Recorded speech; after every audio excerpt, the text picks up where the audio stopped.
Week 5, Friday. A reading from the sermons of Pope Saint Leo the Great. Learn to know the dignity of your nature. When our Lord Jesus Christ, whilst never ceasing to be true God, was born true man, he himself became the prelude of a new creation, and in the manner of his coming, he gave the human race a spiritual beginning.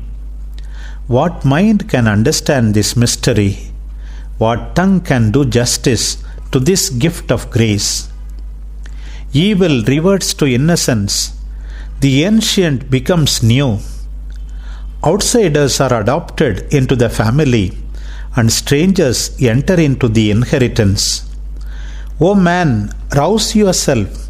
Learn to know the dignity of your nature. Remember that image of God in which you were created, which, though defaced in Adam, is now restored in Christ. Use this visible creation as it should be used. As you use the earth, sea, sky, air, springs and rivers, and whatever is beautiful and wonderful in them, acknowledge to the praise and glory of God.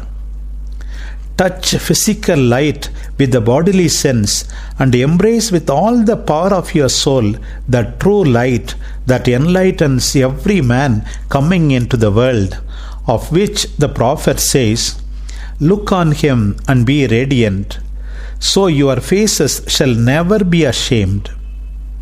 For if we are the temple of God and the Spirit of God dwells within us, what each of the faithful has in his soul is greater than what can be seen in the heaven. In saying this, my dearest brethren, I am not trying to suggest to you or persuade you to undervalue the works of God or feel that there is something contrary to your faith in the good things that the good God created.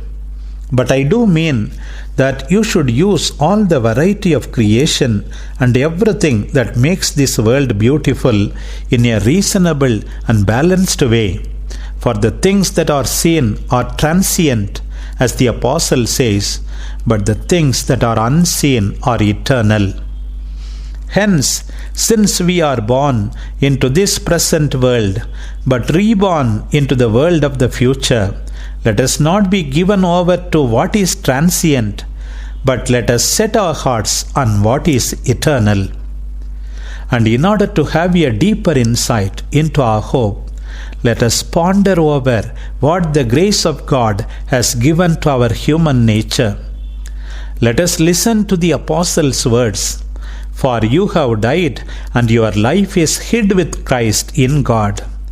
When Christ, who is our life, appears, then you also will appear with him in glory, who lives and reigns with the Father and the Holy Spirit, world without end.